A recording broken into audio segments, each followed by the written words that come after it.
I'm 82 years old. I live in a rusted trailer behind a diner in the middle of the New Mexico desert. I own almost nothing. No house, no retirement account, no savings worth talking about. If you judge my life by modern standards, I am a complete and utter failure. And yet, I sleep better than most millionaires. That's the part people don't understand. See, when strangers look at me, I can feel the pity in their eyes. They think I'm some old man who made bad choices. A man who couldn't keep up, couldn't win, couldn't become somebody. But I need you to understand something before we go any further. I did this on purpose. Every bit of it. The trailer, the empty bank account, the disappearing from society. All of it. Because a long time ago, I saw something that terrified me more than poverty ever could. I was 22 years old, full scholarship, Yale Law School, a future people would have killed for. And then, 14 minutes into orientation, I walked out. Not because I was lazy, not because I was stupid, because I looked around that room and I realized every person sitting there had already sold their life away. That was the moment I ran. Most people think I destroyed my future that day. The truth is that was the day I saved my soul. In 1961, I was 22 years old. I had a full scholarship to Yale Law School. My parents told everyone in town their son was going to become somebody important. A lawyer, a success story. The kind of man people stand up for when he walks into a room. And honestly, for a little while I believed it too. I still remember that first morning. The old Gothic buildings, the heavy wooden doors, young men in expensive suits walking through those long stone hallways pretending they weren't terrified. The orientation room smelled like polished wood, coffee, and fear. That's the thing nobody tells you about places like Yale. The fear hits you before the ambition does. I sat there quietly and started looking around the room. Not at their clothes, not at their grades, at their faces. Every single one of them looked exhausted already. 22 years old and already exhausted. Some were terrified of failing. Some were terrified of disappointing their fathers. Others were obsessed with becoming rich before they even knew who they were. You could feel in the room that hunger, that desperation, and suddenly something inside me shifted. They didn't look like winners. They looked like prisoners. I checked my watch once, then again. 14 minutes. That's exactly how long it took for me to realize what that room really was. Not a classroom, not an opportunity, a contract, a quiet agreement to trade your life for status, your health for money, your freedom for applause.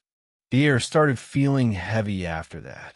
I could hear dress shoes tapping nervously against the floor. I could feel my collar tightening around my neck. Everybody in that room was smiling, but nobody looked free. And I remember thinking, if I stay here, I will spend the rest of my life becoming a stranger to myself. So I stood up. No speech. No dramatic gudvie. I just walked out. I pushed open those heavy wooden doors, took off my tie, and threw it into a public trash can outside the campus gates. A few hours later, I was hitchhiking to California with $20 in my pocket and no idea what came next. People called me insane, but I'll never forget what I felt when the Yale campus disappeared behind me. For the first time in my entire life, I could finally breathe. My parents stopped speaking to me after that. 10 years. Not a single phone call. My father told people I had thrown my life away. My mother cried in church because her son walked away from Yale to become nobody. And my friends? They laughed.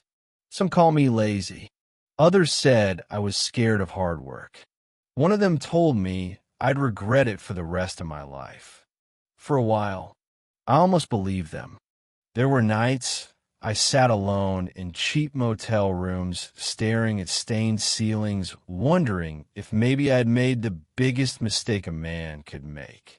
You have to understand, when the whole world calls you a failure long enough, a part of you starts whispering it to yourself. But life kept moving. I drifted through California for years after that. Worked at roadside diners flipping hamburgers. Played banjo on street corners for spare change. Poured whiskey for lonely strangers in dim beach bars that smelled like cigarettes and old heartbreak. Some nights, I slept in the back of my truck near the ocean. Other nights, in motels so cheap the neon signs outside buzzed louder than the television. I still remember counting coins just to buy coffee in the morning.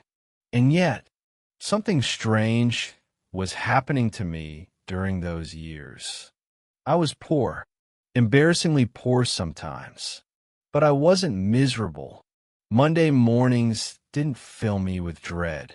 I never sat in traffic feeling my chest tighten on the way to a job I hated. I never stared at a clock praying for freedom while slowly killing myself for a paycheck. My time belonged to me. That changes a man. I would wake up late sometimes and walk along the California coast with nowhere to be. I'd sit in diners for 3 hours talking to complete strangers. I watched sunsets without feeling guilty that I wasn't being productive. People thought I had no ambition. Maybe they were right. But I also had no ulcers, no panic attacks, no blood pressure medication waiting beside my bed. I was never rich in money, but I was always rich in time. That's the part society never teaches you. They teach you how to make a living, but they never teach you how to actually live. And while the world kept calling me a loser, I kept sleeping peacefully through the night. No fear of losing status. No fear of becoming irrelevant. No giant house trapping me inside a life I secretly hated. Then one day, I saw Richard again. Richard stayed at Yale. And Richard became exactly the kind of man the world admires. Corporate lawyer, corner office, tailored suits that probably cost more than my truck. A mansion in Connecticut with perfectly trimmed grass and windows, so clean they barely looked real. He owned a summer house in the Hamptons, flew on private jets, wore a gold watch that flashed every time he lifted a glass of expensive wine. From the outside, Richard had one. I remember visiting him once in New York sometime in the late 70s. His office sat high above the city inside one of those giant glass skyscrapers where everybody walks fast and smiles nervously. The place was beautiful. Mahogany walls, Italian leather chairs, a view worth millions. And yet, I have never seen a lonelier man in my life. Richard worked 80 hours a week, sometimes more. His secretary knew his schedule better than his own children did. He missed birthdays, missed anniversaries, missed entire pieces of his life while sitting under fluorescent lights, chasing another promotion that would never finally be enough. At some point, his wife stopped waiting for him at dinner. Then eventually, she stopped waiting for him altogether. She left quietly. No screaming, no dramatic ending. Just exhaustion. That's the strange thing about emotional neglect. It rarely explodes. It just slowly empties the room. His kids grew up around money, but not around him. By the time they became adults, they spoke to him like polite strangers trapped in the same elevator. And still, Richard kept working. Because once you build your entire identity around success, stopping feels like dying. Then one winter morning, when Richard was 52 years old, his heart finally gave out. Massive heart attack, right there in his office. They told me he collapsed beside his desk while reviewing contracts before sunrise. I still think about that image sometimes. The expensive leather chair, the polished mahogany desk, the flashing ambulance lights reflecting off glass windows 40 stories above the street. All that success, and nobody beside him when he died. I went to the funeral a few days later. It was elegant, cold, quiet in the worst possible way. People talked about his career, his achievements, his net worth. Nobody talked about the man himself. Not really. His children stood near the front row, looking more uncomfortable than heartbroken. I kept waiting for someone to tell a real story about him. Something human, something warm. All I heard were titles, awards, partnerships, business victories. That's when it hit me. Richard had spent 30 years climbing a mountain he never even wanted to stand on. Society called him a winner. But Richard never actually lived. He just worked until he disappeared. After Richard died, I started seeing the world differently. Not emotionally, structurally. I began realizing that most of the things society tells you to want are actually traps wearing expensive clothes. Take a big house, for example. People dream about those giant homes with 6 bedrooms and marble kitchens like there's some kind of proof that your life mattered. But nobody talks about the fear that comes attached to them. The mortgage, the repairs, the leaking roof at 2 in the morning, the terror of losing your job because the entire machine collapses if one paycheck disappears. That's the trick. You think you own the house, but eventually the house owns you. It decides where you work, how long you stay, how much fear you tolerate, how much of your soul you're willing to sacrifice just to keep the lights on. Meanwhile, I was living in a little aluminum trailer parked beside desert roads and forgotten diners. And honestly, I felt lighter than most executives I'd ever met. If I got tired of the view, I hooked the trailer to my truck and drove somewhere else.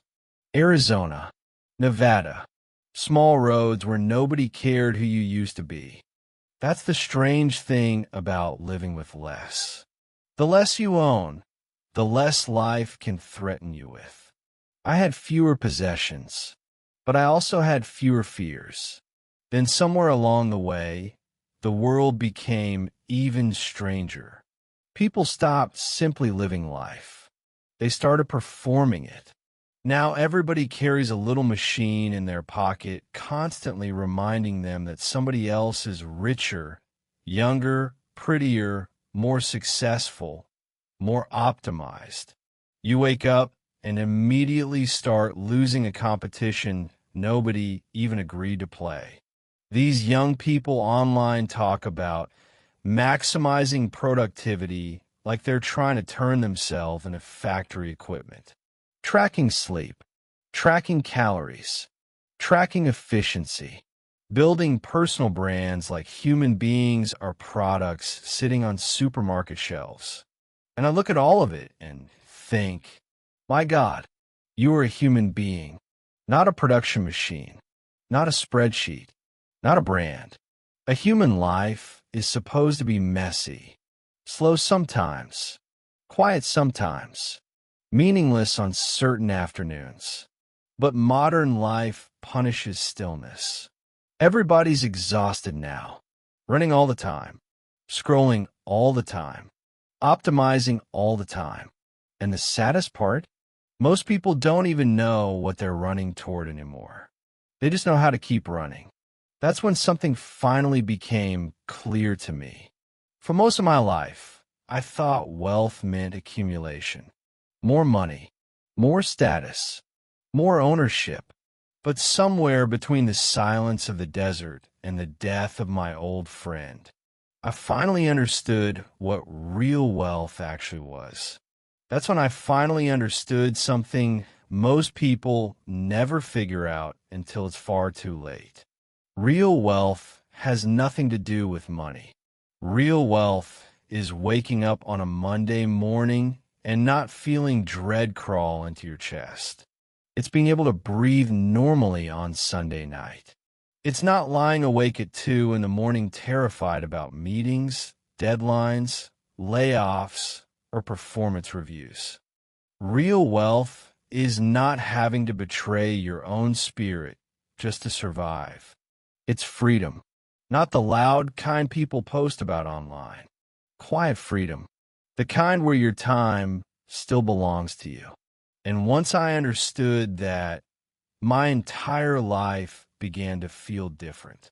I started noticing small things rich people are usually too busy to see. I would sit under oak trees reading old paperback books for hours while the afternoon light moved slowly across the ground. I had conversations with strangers in roadside diners that lasted longer than some modern marriages. I watched rain hit motel windows without feeling guilty that I wasn't working harder. Sometimes I'd make cheap coffee in the morning and drink it slowly while the desert woke up around me. No ruse, no schedule, no pretending. People think those moments are small. They're not. Those moments are life. That's the tragedy of modern success. People sacrifice their entire existence chasing things they barely even have time to enjoy once they finally get them. I've met wealthy men with luxury watches, giant homes, private clubs, and medicine cabinets full of pills. Pills to sleep, pills to wake up, pills to manage stress caused by the lives they worked so hard to build. Meanwhile, I lived in a rusted trailer with almost no money at all, and I slept peacefully. No panic attacks, no assistant controlling my calendar, no fear of losing status because I never built my identity around being important. I had less, but somehow I felt more alive. And after enough years pass, you begin to realize something almost nobody teaches you when you're young. Freedom is not about how much you own. It's about how little you need. Because the fewer things required to make you feel whole, the harder you become to control. And maybe that's why the world keeps telling people to want more. Because a person who needs very little is a dangerous person. And now, at 82 years old, I can finally say something honestly that most people are too afraid to admit. I was never famous, never powerful, never important in the eyes of the world. Nobody will write books about me when I'm gone. There won't be buildings with my name on them. No company legacy. No fortune passed down through generations. But despite all of that, I truly lived. I felt the rain. I watched sunsets without rushing through them. I had long conversations with strangers whose names I never learned. I breathed slowly. I slept peacefully. And as strange as it sounds, aging gave me clarity. When you get old enough, something inside you finally breaks loose. The need to impress people. The need to compete. The need to constantly prove that your existence mattered. You realize most of the race was imaginary all along. And sometimes the bravest thing a person can do is stop running. That's what nobody tells you about getting older. You start understanding that peace is more valuable than admiration. Freedom is more valuable than status. And time is infinitely more valuable than money. So if your life is making it hard to breathe lately, change something. If every Sunday night fills you with dread, listen to that feeling. If you're exhausted from trying to become the version of yourself the world demanded, maybe it's time to let that version die. Rest. Slow down. Disappear for a while if you need to. Because one day you'll wake up old like me and realize the cruelest thing isn't failure. It's spending your entire life becoming someone you never even wanted to be. And if you've ever felt lost inside this endless race too, tell me your story in the comments. Maybe we were never broken. Maybe we were just tired of running in the wrong direction.